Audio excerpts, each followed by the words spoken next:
ನಮಸ್ಕಾರ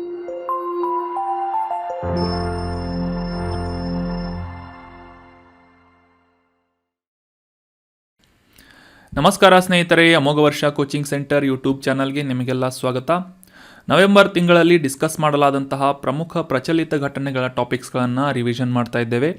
ಈ ರಿವಿಷನ್ ಸಿರೀಸ್ನ 3ನೇ ವಿಡಿಯೋ ಇದಾಗಿದ್ದು, ಇದರಲ್ಲಿ ಮುಖ್ಯವಾದಂತಹ ಕರೆಂಟ್ ಅಫೇರ್ಸ್ ಟಾಪಿಕ್ಸ್ಗಳನ್ನು ಕ್ವಶನ್ ಆ್ಯಂಡ್ ಆನ್ಸರ್ ಫಾರ್ಮ್ಯಾಟ್ನಲ್ಲಿ ಡಿಸ್ಕಸ್ ಮಾಡಲಾಗಿದೆ. ಸೊ ಹಿಂದೆ ಡಿಸ್ಕಸ್ ಮಾಡಲಾದಂಥ ವಿಡಿಯೋಗಳನ್ನು ನೋಡಿಲ್ಲ ಅಂತಂತಂದರೆ ಈ ರಿವಿಷನ್ ಪ್ಲೇಲಿಸ್ಟ್ನಲ್ಲಿ ಹೋಗಿ ಎಲ್ಲ ವಿಡಿಯೋಸ್ಗಳನ್ನು ನೀವು ನೋಡ್ಬೋದು. ಅಕ್ಟೋಬರ್ ಮತ್ತು ನವೆಂಬರ್ ತಿಂಗಳಲ್ಲಿ ಡಿಸ್ಕಸ್ ಮಾಡಲಾದಂತಹ ಪ್ರಮುಖ ಪ್ರಶ್ನೋತ್ತರ ರೂಪದಲ್ಲಿನ ಕರೆಂಟ್ ಅಫೇರ್ಸ್ ಟಾಪಿಕ್ಸ್ಗಳನ್ನು ನೀವು ಈಸಿಯಾಗಿ ರಿವೈಸ್ ಮಾಡ್ಬೋದಾಗಿದೆ. ಇನ್ನು ಇವತ್ತಿನ ಈ ರಿವಿಷನ್ ಸಿರೀಸ್ನ 3ನೇ ವಿಡಿಯೋದ ಮೊದಲನೇ ಪ್ರಶ್ನೆ ಏನು ಅಂತ ನೋಡೋಣ. ಭಾರತದಲ್ಲಿ RBIಗೆ ಹಣದುಬ್ಬರದ ಗುರಿ ಎಷ್ಟು ಅಂತ ಕೇಳಲಾಗಿದೆ. ಆಪ್ಷನ್ 1 12%, ಆಪ್ಷನ್ 2 8%, ಆಪ್ಷನ್ 3 6% ಅಥವಾ ಆಪ್ಷನ್ 4% ಅಂತ ಇದೆ. ಸೊ ಈ ಇನ್ಫ್ಲೇಷನ್ ರೇಟ್ ಎಷ್ಟು ಅಂತಂದರೆ ಆಪ್ಷನ್ 4 4%. RBIಗೆ ಭಾರತ ಸರ್ಕಾರದಿಂದ ಈ ಒಂದು ಇನ್ಫ್ಲೇಷನ್ ರೇಟನ್ನು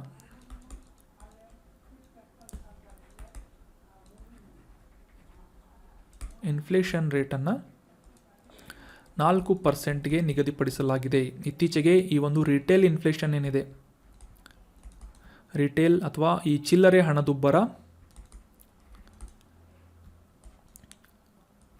5.87%ಗೆ ಕುಸಿದಿದೆ ಅಂತ ನಾವು ಡಿಸ್ಕಸ್ ಮಾಡಿದ್ವಿ. So option 4 is right answer.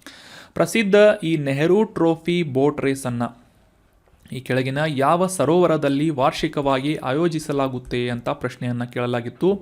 ಆಪ್ಷನ್ಗಳಲ್ಲಿ ವೇಂಬನಾಡ್ ಸರೋವರ, ಚಿಲಿಕಾ ಸರೋವರ, ಕೊಲ್ಲೇರು ಸರೋವರ ಅಥವಾ ದಾಲ್ ಲೇಕ್ ಅಂತ ನೀಡಲಾಗಿತ್ತು.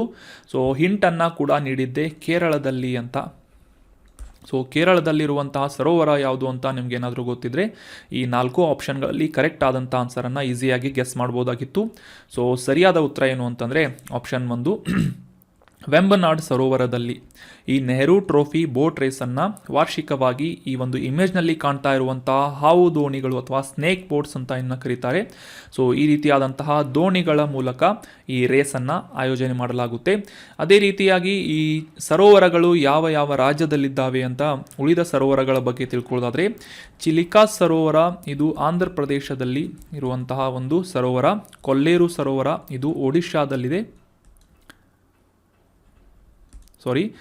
ಈ ಚಿಲಿಕಾ ಸರೋವರ ಒಡಿಶಾದಲ್ಲಿದೆ, ಕೊಲ್ಲೇರು ಸರೋವರ ಆಂಧ್ರ ಪ್ರದೇಶ್ ಮತ್ತು ಈ ದಾಲ್ ಸರೋವರ ಜಮ್ಮು ಮತ್ತು ಕಾಶ್ಮೀರದಲ್ಲಿರುವಂತಹ ಸರೋವರವಾಗಿದೆ. ಸೊ ಇವನ್ನ ಕೂಡ ನೋಟ್ ಮಾಡಿಟ್ಕೊಳ್ಳಿ. ಚಿಲಿಕಾ ಒಡಿಶಾ, ಕೊಲ್ಲೇರು ಆಂಧ್ರ ಪ್ರದೇಶ್, ದಾಲ್ ಸರೋವರ ಜಮ್ಮು ಮತ್ತು ಕಾಶ್ಮೀರ ಯೂನಿಯನ್ ಟೆರಿಟರಿ ಅಥವಾ ಕೇಂದ್ರಾಡಳಿತ ಪ್ರದೇಶದಲ್ಲಿ ಲೊಕೇಟ್ ಆದಂತಹ ಸರೋವರ ಆಗಿದೆ. ಸೊ ಈ ವೆಂಬನಾಡ್ ಸರೋವರ ಕೇರಳದಲ್ಲಿದ್ದು ಈ ಒಂದು ಸರೋವರದಲ್ಲಿ ನೆಹರು ಟ್ರೋಫಿ ಬೋಟ್ ರೇಸನ್ನು ವಾರ್ಷಿಕವಾಗಿ ಆಯೋಜನೆ ಮಾಡಲಾಗುತ್ತದೆ. 2023ರ ಆವೃತ್ತಿಯ ಈ ತ್ರಿಶಕ್ತಿ ಪ್ರಹಾರ್ ಅನ್ನುವ ವ್ಯಾಯಾಮವನ್ನು ಯಾವ ಸ್ಥಳದಲ್ಲಿ ಆಯೋಜನೆ ಮಾಡಲಾಗಿದೆ ಅಂತ ಪ್ರಶ್ನೆ ಇದ್ದು, option 1 Jaisalmer, option 2 Pathankot, option 3 Visakhapatnam, option 4 Dehradun ಅಂತ ನೀಡಲಾಗಿದ್ದು ಸರಿಯಾದ ಉತ್ತರ ಏನು ಅಂತಂದರೆ ರಾಜಸ್ಥಾನದ ಜೈಸಲ್ಮೇರ್ ನಗರದಲ್ಲಿ ಈ ತ್ರಿಶಕ್ತಿ ಅನ್ನುವ ಭಾರತದ ವಾಯುಪಡೆ, ಭಾರತದ ನೌಕಾಪಡೆ ಮತ್ತು ಭಾರತದ ಭೂಸೇನೆ ಈ 3 ಪಡೆಗಳ ಒಂದು ಒಳಗೊಳ್ಳುವಿಕೆಯ ಮೂಲಕ ಪರಸ್ಪರ ಒಂದು ಸಹಯೋಗವನ್ನು ಇಂಪ್ರೂವ್ ಮಾಡುವಂತಹ ನಿಟ್ಟಿನಲ್ಲಿ ಈ ತ್ರಿಶಕ್ತಿ ಪ್ರಹಾರ್ ಅನ್ನುವ ಈ ಒಂದು ಯುದ್ಧ ವ್ಯಾಯಾಮವನ್ನು ಕಂಡಕ್ಟ್ ಮಾಡಲಾಗ್ತಾ ಇದೆ ಜೈಸಲ್ಮೇರ್ ನಗರದಲ್ಲಿ ಅಂತ ನಾವು ಡಿಸ್ಕಸ್ ಮಾಡಿದ್ವಿ. So option 1 is right answer. ಮುಂದಿನ ಪ್ರಶ್ನೆ, ತಡೋಬಾ ಅಂಧಾರಿ ಹುಲಿ ಸಂರಕ್ಷಿತ ಪ್ರದೇಶ ಎಲ್ಲಿದೆ ಅಂತ ಗುರುತಿಸಬೇಕಾಗಿದೆ. ಯಾವ ರಾಜ್ಯ ಅಂತ ಗುರುತಿಸೋಣ. Option 1 Madhya Pradesh, option 2 Tamil Nadu, option 3 Maharashtra, option 4 Jharkhand ಅಂತ ನೀಡಲಾಗಿದ್ದು ಆಪ್ಷನ್ 3 ಮಹಾರಾಷ್ಟ್ರದಲ್ಲಿ ಈ ತಡೋಬಾ ಅಂಧಾರಿ ಹುಲಿ ಸಂರಕ್ಷಿತ ಪ್ರದೇಶ ಲೊಕೇಟ್ ಆಗಿದೆ ಅಂತ ನಾವು ಇತ್ತೀಚೆಗೆ ಒಂದು ಆರ್ಟಿಕಲ್ನಲ್ಲಿ ಡಿಸ್ಕಸ್ ಮಾಡಿದ್ವಿ ರೀಸೆಂಟಾಗಿ. ಸೊ ಆಗಲೇ ತಿಳಿಸಿದ ಹಾಗೆ ಈ ಮಹಾರಾಷ್ಟ್ರದ ಅತಿ ದೊಡ್ಡ ಮತ್ತು ಹಳೆಯ ಹುಲಿ ಸಂರಕ್ಷಿತ ಪ್ರದೇಶ ತಡೋಬಾ ಅಂದಾರಿ ಹುಲಿ ಸಂರಕ್ಷಿತ ಪ್ರದೇಶ ಆಗಿದೆ ಅಂತ ಕೂಡ ಅಂಡರ್ಸ್ಟ್ಯಾಂಡ್ ಮಾಡ್ಕೊಂಡ್ವಿ. ಸೊ ಇಲ್ಲಿ ಪ್ರಮುಖವಾಗಿ ಈ ತಡೋಬಾ ಅನ್ನುವ ನದಿ ಮತ್ತು ಅಂದಾರಿ ನದಿ ಹರಿಯುತ್ತೆ ಅಂತ ಕೂಡ ಅಂಡರ್ಸ್ಟ್ಯಾಂಡ್ ಮಾಡ್ಕೊಂಡ್ವಿ. ಸೊ ಇದರ ವಿಸ್ತೀರ್ಣವನ್ನು ತಿಳ್ಕೊಂಡ್ವಿ. ಇದರ ಒಂದು ಸಸ್ಯವರ್ಗ ಪ್ರಾಣಿ ವರ್ಗ ಏನಾಗಿದೆ ಅಂತ ಕೂಡ ಕ್ಲಿಯರ್ ಆಗಿ ಅಂಡರ್ಸ್ಟ್ಯಾಂಡ್ ಮಾಡ್ಕೊಂಡ್ವಿ. ಸೊ ಇದು ಇರುವಂತಹ ಸ್ಥಳ ಯಾವುದು ಅಂತಂದರೆ ಮಹಾರಾಷ್ಟ್ರ ರಾಜ್ಯ ಆಗಿದೆ. ಮುಂದಿನ ಪ್ರಶ್ನೆ, ಒಂದು ನಿಲ್ದಾಣ ಒಂದು ಉತ್ಪನ್ನ ಅನ್ನುವ ಈ ಒಂದು ಕಾರ್ಯಕ್ರಮವನ್ನು ಯಾವ ವರ್ಷದಲ್ಲಿ ಪ್ರಾರಂಭಿಸಲಾಯಿತು ಅಂತ ಆಪ್ಷನ್ಗಳನ್ನು ನೀಡಲಾಗಿದೆ. ಆಪ್ಷನ್ 1 2023ನೇ ಇಸ್ವಿ, ಆಪ್ಷನ್ 2 2022, ಆಪ್ಷನ್ 3 2021 ಅಥವಾ ಆಪ್ಷನ್ 4 2020 ಅಂತ ನೀಡಲಾಗಿದ್ದು ಸರಿಯಾದ ಉತ್ತರ ಏನು ಅಂತಂದರೆ ಆಪ್ಷನ್ 2 2022ನೇ ಇಸವಿಯಲ್ಲಿ ಒಂದು ನಿಲ್ದಾಣ ಒಂದು ಉತ್ಪನ್ನ ಅನ್ನುವ ಒಂದು ಇನಿಷಿಯೇಟಿವನ್ನು ರೈಲ್ವೆ ಇಲಾಖೆಯಿಂದ ಪ್ರಾರಂಭ ಮಾಡಲಾಯಿತು ಅಂತ ನಾವು ಅಂಡರ್ಸ್ಟ್ಯಾಂಡ್ ಮಾಡ್ಕೊಂಡ್ವಿ. ಮುಖ್ಯವಾಗಿ ಈ ಸ್ಥಳೀಯ ಉತ್ಪನ್ನಗಳನ್ನು ಪ್ರೋತ್ಸಾಹಿಸುವಂತಹ ನಿಟ್ಟಿನಲ್ಲಿ ರೈಲ್ವೆ ನಿಲ್ದಾಣಗಳಲ್ಲಿ ಒಂದು ವಿಶೇಷವಾದಂತಹ ಮಳಿಗೆಯನ್ನು ಸ್ಥಾಪಿಸುವಂತಹ ಉದ್ದೇಶವನ್ನು ಇದು ಒಳಗೊಂಡಿತ್ತು. ಒನ್ ಸ್ಟೇಷನ್ ಒನ್ ಪ್ರಾಡಕ್ಟ್ ಅನ್ನೋದು ಇದರ ಒಂದು ಹೆಸರಾಗಿದೆ. 2022ನೇ ಇಸವಿಯಲ್ಲಿ ಮಾರ್ಚ್ 25ನೇ ತಾರೀಕಿನಂದು ಪ್ರಾಯೋಗಿಕವಾಗಿ ಈ ಒಂದು ಸ್ಕೀಮನ್ನು ಪ್ರಾರಂಭ ಮಾಡಲಾಗಿತ್ತು ಅಂತ ಕೂಡ ಅಂಡರ್ಸ್ಟ್ಯಾಂಡ್ ಮಾಡ್ಕೊಂಡ್ವಿ. ಸೊ ಸರಿಯಾದಂಥ ಉತ್ತರ ಆಪ್ಷನ್ 2. ಮುಂದಿನ ಪ್ರಶ್ನೆ, 2023ರ ರಾಷ್ಟ್ರೀಯ ಶಿಕ್ಷಣ ದಿನ ನ್ಯಾಷನಲ್ ಎಜುಕೇಷನ್ ಡೇ ಇದರ ಥೀಮ್ ಏನಾಗಿತ್ತು ಅಂತ ಗುರುತಿಸಬೇಕಾಗಿದೆ. ಆಪ್ಷನ್ 1 ಸಂಶೋಧನೆಯು ಬದಲಾವಣೆಗಳನ್ನು ತರುತ್ತದೆ ಅನ್ನೋದು, ಆಪ್ಷನ್ 2 ಸಮಗ್ರತೆಗೆ ಶಿಕ್ಷಣ, ಆಪ್ಷನ್ 3 ಸಾಕ್ಷರತೆಯಿಂದ ದೇಶ ಉಳಿಸಿ ಅಂತ, ಆಪ್ಷನ್ 4 ಹೊಸತನವನ್ನು ಸ್ವೀಕರಿಸಿ ಅಂತ ಇದೆ. ಸೊ ಲಿಟರಲ್ ಆಗಿ ಇಂಗ್ಲೀಷ್ ಮೀನಿಂಗನ್ನು ಕೊಡದೆ ಹೋದರೂ ಕೂಡ ಅದರ ಅರ್ಥವನ್ನು ಅಂಡರ್ಸ್ಟ್ಯಾಂಡ್ ಮಾಡ್ಕೊಳ್ಳೋಕ್ಕೆ ಟ್ರೈ ಮಾಡಿ. Option 4 is right answer. ಈ ಕೆಳಗಿನ ಯಾವ ಸಂಖ್ಯೆಯನ್ನು ಸೈಬರ್ ಕ್ರೈಮ್ ದೂರವಾಣಿಯಾಗಿ ಗುರುತಿಸಲಾಗುತ್ತದೆ ಅಂತ ಪ್ರಶ್ನೆಯನ್ನು ಕೇಳಲಾಗಿತ್ತು. ಆಪ್ಷನ್ಗಳಲ್ಲಿ 1001, ಆಪ್ಷನ್ 2 198 ಅಥವಾ ಆಪ್ಷನ್ 3 1930 ಅಥವಾ ಆಪ್ಷನ್ 4 1925 ಅಂತ ನೀಡಲಾಗಿದ್ದು ಸರಿಯಾದ ಉತ್ತರ ಏನು ಅಂತಂದರೆ ಆಪ್ಷನ್ 3 1930. ಈ ಒಂದು ಸಂಖ್ಯೆಯನ್ನು ಸೈಬರ್ ಕ್ರೈಮ್ ಸಹಾಯವಾಣಿಯಾಗಿ, ಈ ಸೈಬರ್ ಕ್ರೈಮ್ಗಳು ಅಥವಾ ಸೈಬರ್ ವಂಚನೆಗಳು ನಡೆದಂತಹ ಸಂದರ್ಭದಲ್ಲಿ ಈ ಒಂದು ಟೋಲ್ ಫ್ರೀ ನಂಬರನ್ನು ಕಾಂಟ್ಯಾಕ್ಟ್ ಮಾಡುವುದರ ಮೂಲಕ ನಿಮ್ಮ ಕಂಪ್ಲೇಂಟ್ಸ್ಗಳನ್ನು ರಿಜಿಸ್ಟರ್ ಮಾಡ್ಕೋಬೇಕು. ಅದೇ ರೀತಿಯಾಗಿ ಈ ಒಂದು ಸಹಾಯವಾಣಿಯ ಮೂಲಕ ರಿಜಿಸ್ಟ್ರೇಷನ್ ಮಾಡಿಕೊಳ್ಳುವುದರ ಮೂಲಕ ನಿಮ್ಮ ವಂಚನೆಯಾದಂತಹ ಹಣವನ್ನು ಮರಳಿ ಪಡೆಯುವಂತಹ ಸಾಧ್ಯತೆಗಳು ಕೂಡ ಇನ್ಕ್ರೀಸ್ ಆಗುತ್ತವೆ. ಅಂದರೆ ಆ ಒಂದು ಅಕೌಂಟ್ ನಂಬರ್ ಆಗಿರ್ಬೋದು, ಆ ಒಂದು ಫೋನ್ ನಂಬರ್ ಆಗಿರ್ಬೋದು, ಅವುಗಳನ್ನು ಫ್ರೀಸ್ ಮಾಡುವುದರ ಮೂಲಕ ಈ ಸೈಬರ್ ಕ್ರೈಮ್ ಸಹಾಯವಾಣಿಯ ಮೂಲಕ ಸಹಾಯವನ್ನು ಅಥವಾ ಹೆಲ್ಪ್ಲೈನನ್ನು ನೀಡಲಾಗುತ್ತೆ. 1930 ಇದು cyber crime toll free number ಅಂತ ನೆನ್ಪಿಟ್ಕೊಳ್ಳಿ, ಹೆಲ್ಪ್ಲೈನ್ ನಂಬರ್ ಅಂತ.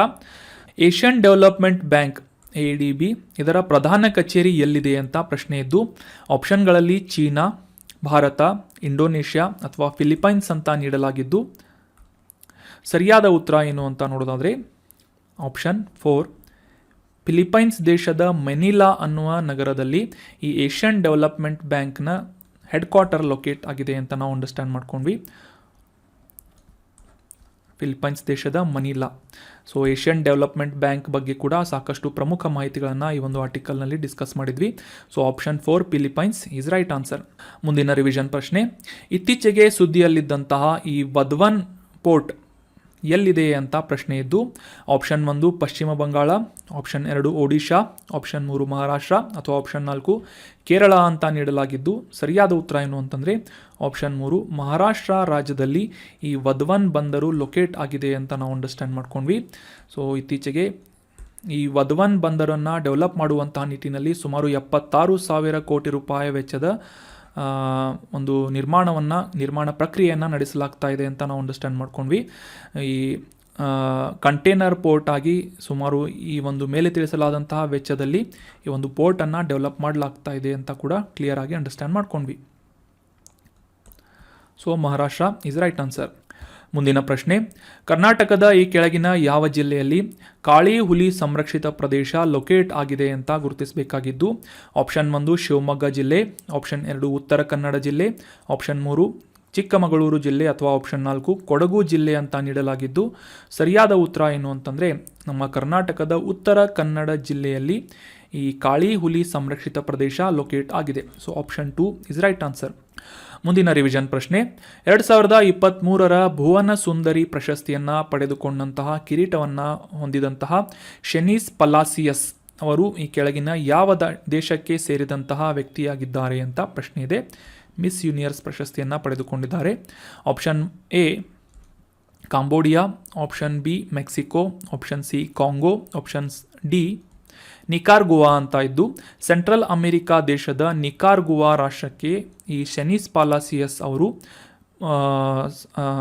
ಆ ಒಂದು ದೇಶದ ಸ್ಪರ್ಧಿಯಾಗಿದ್ದು 2023 ಭುವನ ಸುಂದರಿ ಕಿರೀಟವನ್ನು ಪಡೆದುಕೊಂಡಿದ್ದಾರೆ ಅಂತ ಅಂಡರ್ಸ್ಟ್ಯಾಂಡ್ ಮಾಡ್ಕೊಂಡ್ವಿ.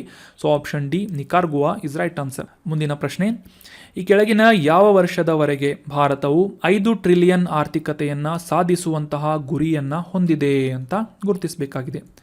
5 ಟ್ರಿಲಿಯನ್ ಅಂತ.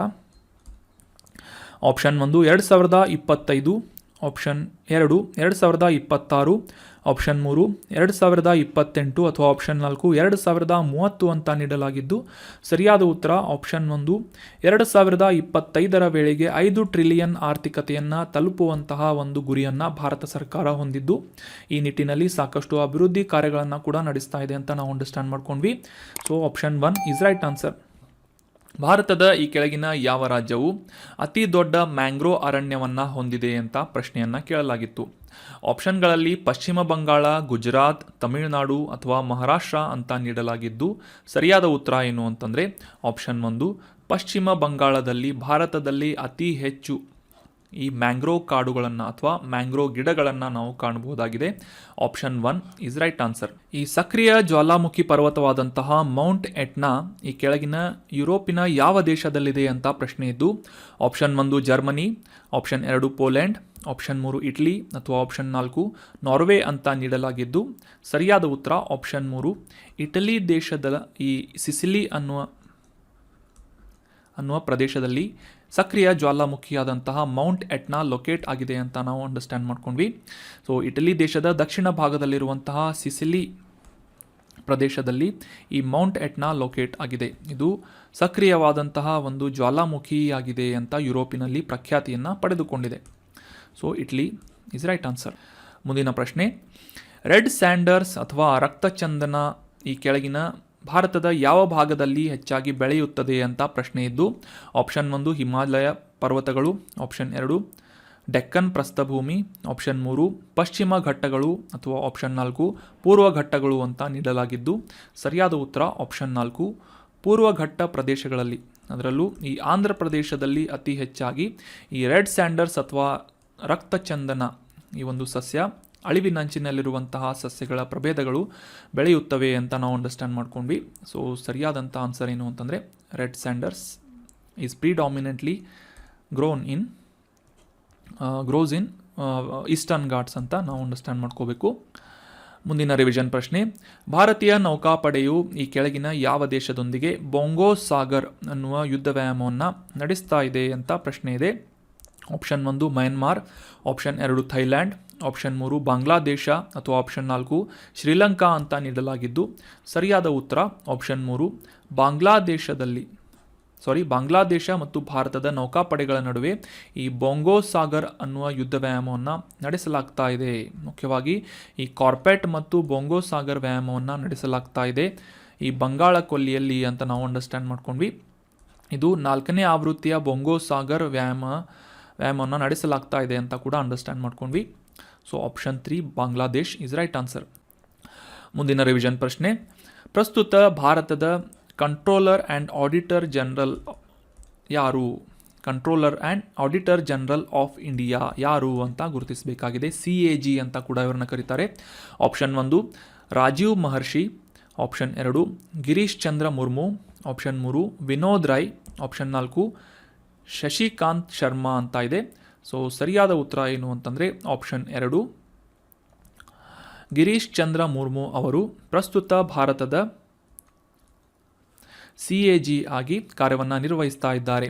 ಇತ್ತೀಚೆಗೆ ಯುನೈಟೆಡ್ ನೇಷನ್ನ ಈ ಎಕ್ಸ್ಟರ್ನಲ್ ಆಡಿಟಿಂಗ್ ಕಮಿಟಿಯ ಉಪಾಧ್ಯಕ್ಷರಾಗಿ ಇವರು ಆಯ್ಕೆಗೊಂಡಿದ್ದಾರೆ ಅಂತ ಕೂಡ ನಾವು ಅಂಡರ್ಸ್ಟ್ಯಾಂಡ್ ಮಾಡ್ಕೊಂಡ್ವಿ. ಸೊ ಸರಿಯಾದಂಥ ಆನ್ಸರ್ ಗಿರೀಶ್ ಚಂದ್ರ ಮುರ್ಮು ಅವರು ಪ್ರಸ್ತುತ ಭಾರತದ CAG ಆಗಿ ಕಾರ್ಯವನ್ನು ನಿರ್ವಹಿಸ್ತಾ ಇದ್ದಾರೆ. ಈ ಸ್ವತಂತ್ರ ಹೋರಾಟಗಾರರ ಪಟ್ಟಿಯಲ್ಲಿ ಯಾರು ಲಂಡನ್ನಲ್ಲಿ ಇಂಡಿಯನ್ ಹೋಮ್ ರೂಲ್ ಸೊಸೈಟಿಯನ್ನು ಸ್ಥಾಪನೆ ಮಾಡಿದರು ಅಂತ ಪ್ರಶ್ನೆಯನ್ನು ಕೇಳಲಾಗಿತ್ತು. ಆಪ್ಷನ್ಗಳಲ್ಲಿ ಬಾಲಗಂಗಾಧರ ತಿಲಕ್, ಅನಿ ಬೆಸೆಂಟ್, ಪಂಡಿತ್ ಮದನ್ ಮೋಹನ್ ಮಾಳ್ವಿಯಾ ಅಥವಾ ಶ್ಯಾಮ್ಜಿ ಕೃಷ್ಣ ವರ್ಮಾ ಅಂತ ನೀಡಲಾಗಿತ್ತು. 1905ನೇ ಇಸವಿಯಲ್ಲಿ ಶ್ಯಾಮ್ಜಿ ಕೃಷ್ಣ ವರ್ಮಾ, ಈ ಸ್ವತಂತ್ರ ಹೋರಾಟಗಾರರಾದಂತಹ ಶ್ಯಾಮ್ಜಿ ಕೃಷ್ಣ ವರ್ಮಾ ಅವರು ಲಂಡನ್ನಿನಲ್ಲಿ ಇಂಡಿಯನ್ ಹೋಮ್ ರೂಲ್ ಸೊಸೈಟಿಯನ್ನು ಪ್ರಾರಂಭ ಮಾಡ್ತಾರೆ. ಈ GI ಟ್ಯಾಗ್ ಹೊಂದಿರುವಂತಹ ಕಡಕ್ನಾಥ್ ಕೋಳಿ ಭಾರತದ ಯಾವ ರಾಜ್ಯದಲ್ಲಿ ಪ್ರಸಿದ್ಧವಾಗಿದೆ ಅಂತ ಪ್ರಶ್ನೆ ಇದ್ದು, option 1 Maharashtra, option 2 Bihar, option 3 Madhya Pradesh ಮತ್ತು ಆಪ್ಷನ್ 4 ಅಸ್ಸಾಂ ಅಂತ ನೀಡಲಾಗಿದ್ದು, ಆಪ್ಷನ್ 3 ಮಧ್ಯಪ್ರದೇಶದಲ್ಲಿ ಈ ಕಡಕ್ನಾಥ್ ಅನ್ನುವ ಕೋಳಿ ಅಥವಾ ಕಡಕ್ನಾಥ್ ಚಿಕನ್ ಸಾಕಷ್ಟು ಫೇಮಸ್ ಆಗಿದೆ ಅಂತ ನಾವು ಡಿಸ್ಕಸ್ ಮಾಡಿದ್ವಿ.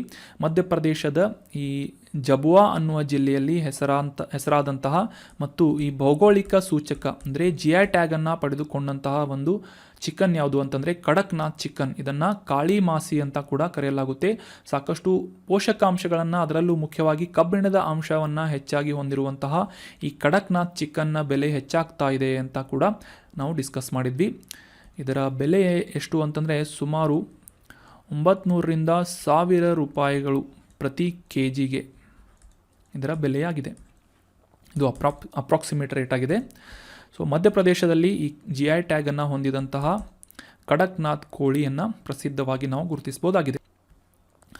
ಮುಂದಿನ ರಿವಿಷನ್ ಪ್ರಶ್ನೆ, ಭೀಮಾ ನದಿಯು ಭಾರತದ ಕೆಳಗಿನ ಯಾವ ರಾಜ್ಯಗಳ ಮೂಲಕ ಹರಿಯುವಂತಹ ನದಿಯಾಗಿದೆ ಅಂತ ಗುರುತಿಸಬೇಕಾಗಿದೆ. Option 1 Karnataka, option 2 Maharashtra, option 3 Telangana ಅಥವಾ ಆಪ್ಷನ್ 4 ಮೇಲಿನ ಎಲ್ಲವೂ ಅಂತ ನೀಡಲಾಗಿದ್ದು, ಸರಿಯಾದ ಉತ್ತರ ಏನು ಅಂತಂದರೆ ಆಪ್ಷನ್ 4 ಕರ್ನಾಟಕ, ಮಹಾರಾಷ್ಟ್ರ, ತೆಲಂಗಾಣ ಈ 3 ರಾಜ್ಯಗಳ ಮೂಲಕ ಹರಿಯುವಂತಹ ನದಿ ಭೀಮಾ ನದಿ ಆಗಿದೆ ಅಂತ ನಾವು ಅಂಡರ್ಸ್ಟ್ಯಾಂಡ್ ಮಾಡ್ಕೊಂಡ್ವಿ. So option 4 is right answer. ಮುಂದಿನ ರಿವಿಷನ್ ಪ್ರಶ್ನೆ, ಭಾರತ ಈ ಕೆಳಗಿನ ಯಾವ ರಾಜ್ಯವು ಅತಿ ಚಿಕ್ಕ ರಾಜ್ಯವಾಗಿದೆ? Which is the smallest state of India ಅಂತ ಪ್ರಶ್ನೆ ಇದ್ದು, option 1 Goa, option 2 Tripura, option 3 Haryana ಅಥವಾ ಆಪ್ಷನ್ 4 ದೆಹಲಿ ಅಂತ ನೀಡಲಾಗಿದ್ದು, ಸರಿಯಾದ ಉತ್ತರ ಏನು ಅಂತಂದರೆ ಆಪ್ಷನ್ 1 ಗೋವಾವನ್ನು ಅತಿ ಚಿಕ್ಕ ರಾಜ್ಯವಾಗಿ ಭಾರತದಲ್ಲಿ ಗುರುತಿಸಲಾಗುತ್ತೆ. ಆದರೂ ಕೂಡ ಇದು ಸಾಕಷ್ಟು ಶ್ರೀಮಂತವಾದಂತಹ ರಾಜ್ಯವಾಗಿದೆ ಅಂತ ನಾವು ಅಂಡರ್ಸ್ಟ್ಯಾಂಡ್ ಮಾಡ್ಕೊಂಡ್ವಿ. ಸೊ ಸರಿಯಾದಂಥ ಆನ್ಸರ್ ಗೋವಾ ಆಗಿದೆ. ಮುಂದಿನ ರಿವಿಷನ್ ಪ್ರಶ್ನೆ, 2023ರ ವರ್ಷವನ್ನು ವಿಶ್ವಸಂಸ್ಥೆ ಮತ್ತು ಫುಡ್ ಆ್ಯಂಡ್ ಅಗ್ರಿಕಲ್ಚರ್ ಆರ್ಗನೈಸೇಷನ್ ಅಥವಾ ಆಹಾರ ಮತ್ತು ಕೃಷಿ ಸಂಸ್ಥೆಯ ಮೂಲಕ ಕೆಳಗಿನ ಯಾವ ವರ್ಷ ಅಂತ ಗುರುತಿಸಲಾಗ್ತಾ ಇದೆ ಅಂತ ಪ್ರಶ್ನೆ ಇದ್ದು, 2023ರ ವರ್ಷ ಯಾವ ವರ್ಷ ಅಂತ ಗುರುತಿಸಬೇಕಾಗಿದೆ. ಆಪ್ಷನ್ 1 ಕಾಳುಗಳು, ಆಪ್ಷನ್ 2 ಸಿರಿಧಾನ್ಯಗಳು, ಆಪ್ಷನ್ 3 ಸಸ್ಯಾಹಾರಿ ವರ್ಷ ಅಂತ ಅಥವಾ ಆಪ್ಷನ್ 4 ಹಸಿವು ಮುಕ್ತ ವರ್ಷ ಅಂತ ಇದೆ. ಸರಿಯಾದ ಉತ್ತರ ಏನು ಅಂತಂದರೆ year of millet, international year of millet 2023ರ ವರ್ಷವನ್ನು ಇಂಟರ್ನ್ಯಾಷನಲ್ ಇಯರ್ ಆಫ್ ಮಿಲೆಟ್ ಅಥವಾ ಸಿರಿಧಾನ್ಯಗಳ ವರ್ಷ ಅಂತ ಈ ಯುನೈಟೆಡ್ ನೇಷನ್ ಆರ್ಗನೈಸೇಷನ್ ಮತ್ತು ಫುಡ್ ಆ್ಯಂಡ್ ಅಗ್ರಿಕಲ್ಚರ್ ಆರ್ಗನೈಸೇಷನ್ ಮುಖಾಂತರ ಘೋಷಣೆ ಮಾಡಲಾಗಿದೆ ಅಂತ ಭಾರತದ ಒಂದು ರೆಕಮೆಂಡೇಷನ್ ಆಧಾರದ ಮೇಲೆ ಅಥವಾ ಭಾರತದ ಒಂದು ಶಿಫಾರಸಿನ ಆಧಾರದ ಮೇಲೆ ಇದನ್ನು ಘೋಷಣೆ ಮಾಡಲಾಗಿದೆ ಅನ್ನೋದು ಕೂಡ ಇಂಪಾರ್ಟೆಂಟ್ ಆದಂಥ ಮಾಹಿತಿಯಾಗಿದೆ. ಮುಖ್ಯವಾಗಿ ಈ ಸಿರಿಧಾನ್ಯಗಳು ಹೊಂದಿರುವಂತಹ ಪೌಷ್ಟಿಕಾಂಶಗಳು ಮತ್ತು ರೈತ ಸ್ನೇಹಿಯಾದಂತಹ ಈ ಬೆಳೆಗಳನ್ನು ಜಗತ್ತಿನಾದ್ಯಂತ ಪ್ರೋತ್ಸಾಹ ಮಾಡುವಂತಹ ನಿಟ್ಟಿನಲ್ಲಿ ಹೆಚ್ಚಿನ ಪ್ರಮಾಣದಲ್ಲಿ ಇವುಗಳನ್ನು ಬೆಳೆಯುವಂತಹ ನಿಟ್ಟಿನಲ್ಲಿ ಈ ಒಂದು ಸಿರಿಧಾನ್ಯಗಳ ವರ್ಷ ಅಂತ 2023ನೇ ವರ್ಷವನ್ನು ಘೋಷಣೆ ಮಾಡಲಾಗಿದೆ. ರೈತರು ಮತ್ತು ಕೃಷಿಯ ಸಹಾಯಕ್ಕಾಗಿ ಕಾಲಿಯಾ ಅನ್ನುವ ಯೋಜನೆಯನ್ನು ಈ ಕೆಳಗಿನ ಯಾವ ರಾಜ್ಯದಲ್ಲಿ ಅನುಷ್ಠಾನಗೊಳಿಸಲಾಗಿದೆ ಅಂತ ಪ್ರಶ್ನೆಯನ್ನು ಕೇಳಲಾಗಿತ್ತು. ಆಪ್ಷನ್ಗಳಲ್ಲಿ ತೆಲಂಗಾಣ, ಮಹಾರಾಷ್ಟ್ರ, ಒಡಿಶಾ ಅಥವಾ ರಾಜಸ್ಥಾನ್ ಅಂತ ನೀಡಲಾಗಿದ್ದು, ಸರಿಯಾದ ಉತ್ತರ ಏನು ಅಂತಂದರೆ ಆಪ್ಷನ್ 3 ಒಡಿಶಾ ರಾಜ್ಯದಲ್ಲಿ ಕಾಲಿಯಾ ಅನ್ನುವ ಯೋಜನೆ, Krushak assistance for livelihood and income augmentation ಅಂದರೆ ಕಾಲಿಯಾ ಅನ್ನುವ ಈ ಒಂದು KALIA ಈ ಕಾಲಿಯಾ ಅನ್ನುವ ಯೋಜನೆಯನ್ನು ಅನುಷ್ಠಾನಗೊಳಿಸಲಾಗಿತ್ತು. ಈ ಕೆಳಗಿನ ಯಾವ ವರ್ಷದಿಂದ ಭಾರತದಲ್ಲಿ ಸಂವಿಧಾನ ದಿನವನ್ನು ಆಚರಿಸಲು ಪ್ರಾರಂಭ ಮಾಡಲಾಯಿತು ಅಂತ ಪ್ರಶ್ನೆ ಇದೆ. ಆಪ್ಷನ್ 1 1950, ಆಪ್ಷನ್ 2 2000, ಆಪ್ಷನ್ 3 2008, ಆಪ್ಷನ್ 4 2015 ಅಂತ ನೀಡಲಾಗಿದ್ದು, ಸರಿಯಾದ ಉತ್ತರ ಆಪ್ಷನ್ 4 2015ನೇ ಇಸವಿಯಿಂದ ಭಾರತದಲ್ಲಿ ಸಂವಿಧಾನ ದಿನವನ್ನು ಆಚರಿಸುವಂತಹ ನಿರ್ಧಾರವನ್ನು ಕೈಗೊಳ್ಳಲಾಗಿತ್ತು ಪ್ರಸ್ತುತ ಸರ್ಕಾರದಿಂದ ಅಂತ ನಾವು ಅಂಡರ್ಸ್ಟ್ಯಾಂಡ್ ಮಾಡ್ಕೊಂಡ್ವಿ. ಮುಖ್ಯವಾಗಿ 1949 ನವೆಂಬರ್ 26ನೇ ತಾರೀಕಿನಂದು ನಮ್ಮ ಕಾನ್ಸ್ಟಿಟ್ಯೂಷನಲ್ ಅಸೆಂಬ್ಲಿ ಸಂವಿಧಾನ ಸಭೆಯಲ್ಲಿ ನಮ್ಮ ಭಾರತದ ಸಂವಿಧಾನದ ಕರಡನ್ನು ಅಂಗೀಕಾರ ಮಾಡಲಾಗಿತ್ತು. ಸೊ ಈ ಒಂದು ದಿನವನ್ನು ಸ್ಮರಿಸಲು ಮತ್ತು ಭಾರತದಾದ್ಯಂತ ನಮ್ಮ ಭಾರತದ ಸಂವಿಧಾನದ ಮೌಲ್ಯವನ್ನು ಉತ್ತೇಜಿಸುವಂತಹ ಒಂದು ಉದ್ದೇಶದಿಂದ 2015ನೇ ಇಸವಿಯಲ್ಲಿ ಸಂವಿಧಾನ ದಿನವನ್ನು ಆಚರಿಸಬೇಕು ಅಂತ ನಿರ್ಧಾರ ಮಾಡಲಾಗಿತ್ತು ಅಂತ ಅಂಡರ್ಸ್ಟ್ಯಾಂಡ್ ಮಾಡ್ಕೊಂಡ್ವಿ. ಮುಂದಿನ ಪ್ರಶ್ನೆ, ಈ ಕೆಳಗಿನ ಯಾವ ದೇಶದೊಂದಿಗೆ ಭಾರತೀಯ ಸೇನೆಯು ಮಿತ್ರ ಶಕ್ತಿ ಅನ್ನುವ ಯುದ್ಧ ವ್ಯಾಯಾಮವನ್ನು ನಡೆಸುತ್ತದೆ ಅಂತ ಪ್ರಶ್ನೆ ಇದೆ. Option 1 Nepal, option 2 Bangladesh, option 3 Sri Lanka ಅಥವಾ ಆಪ್ಷನ್ 4 ವಿಯೆಟ್ನಾಂ ಅಂತ ನೀಡಲಾಗಿದ್ದು ಸರಿಯಾದ ಉತ್ತರ ಏನು ಅಂತಂದರೆ ಆಪ್ಷನ್ 3 ಭಾರತ ಮತ್ತು ಶ್ರೀಲಂಕಾದ ಸೈನ್ಯಗಳ ನಡುವೆ 9ನೇ ಆವೃತ್ತಿಯ ಈ ಮಿತ್ರ ಶಕ್ತಿ ವ್ಯಾಯಾಮವನ್ನು ಕಂಡಕ್ಟ್ ಮಾಡಲಾಗ್ತಾ ಇದೆ ಅಂತ ನಾವು ಅಂಡರ್ಸ್ಟ್ಯಾಂಡ್ ಮಾಡ್ಕೊಂಡ್ವಿ.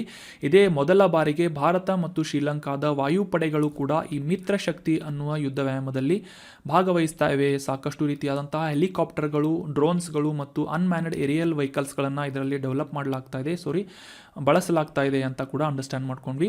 ಮರಾಠ ಲೈಟ್ ಇನ್ಫೆಂಟ್ರಿಯ 120 ಸಿಬ್ಬಂದಿಗಳು ಇದರಲ್ಲಿ ಭಾಗವಹಿಸ್ತಾ ಇವೆ ಅಂತ ಕೂಡ ಅಂಡರ್ಸ್ಟ್ಯಾಂಡ್ ಮಾಡ್ಕೊಂಡ್ವಿ. ಸೊ ನೆನ್ಪಿಟ್ಕೊಳ್ಳಿ, ನಮ್ಮ ಭಾರತದ ದಕ್ಷಿಣ ಭಾಗದಲ್ಲಿರುವಂಥ ಶ್ರೀಲಂಕಾದೊಂದಿಗೆ ಈ ಒಂದು ಮಿತ್ರ ಶಕ್ತಿ ವ್ಯಾಯಾಮವನ್ನು ಕಂಡಕ್ಟ್ ಮಾಡಲಾಗ್ತಾ ಇದೆ ಅನ್ನೋದು ಇಂಪಾರ್ಟೆಂಟ್ ಆದಂಥ ಮಾಹಿತಿಯಾಗಿದೆ.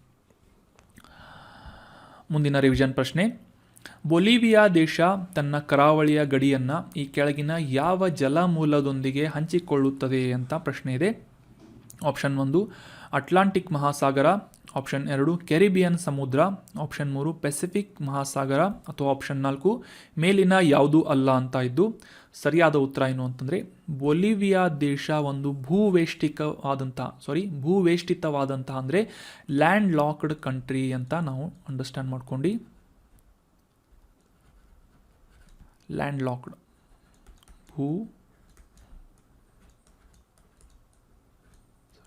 ವೇಷ್ಟಿತ ಅಂತ ಅಂದರೆ ಇದರ 4 ಕಡೆಯಿಂದ ಕೂಡ ಇತರ ರಾಷ್ಟ್ರಗಳನ್ನು ಹೊಂದಿರುವಂತಹ ಒಂದು ರಾಷ್ಟ್ರ ಯಾವುದು ಅಂತಂದರೆ ಬೊಲಿವಿಯಾ ಅಂತ ಅಂಡರ್ಸ್ಟ್ಯಾಂಡ್ ಮಾಡ್ಕೊಂಡ್ವಿ. ಇದೇ ಒಂದು ಕಾರಣಕ್ಕಾಗಿ ಯಾವುದೇ ಒಂದು ಕಡಲ ಸಂಪರ್ಕವನ್ನು ಈ ಬೊಲಿವಿಯಾ ಹೊಂದಿಲ್ಲದೇ ಇರುವಂತಹ ಕಾರಣಕ್ಕಾಗಿ ಮೇಲಿನ ಯಾವುದೂ ಅಲ್ಲ ಅನ್ನೋದು ಸರಿಯಾದಂಥ ಆನ್ಸರ್ ಆಗಿದೆ.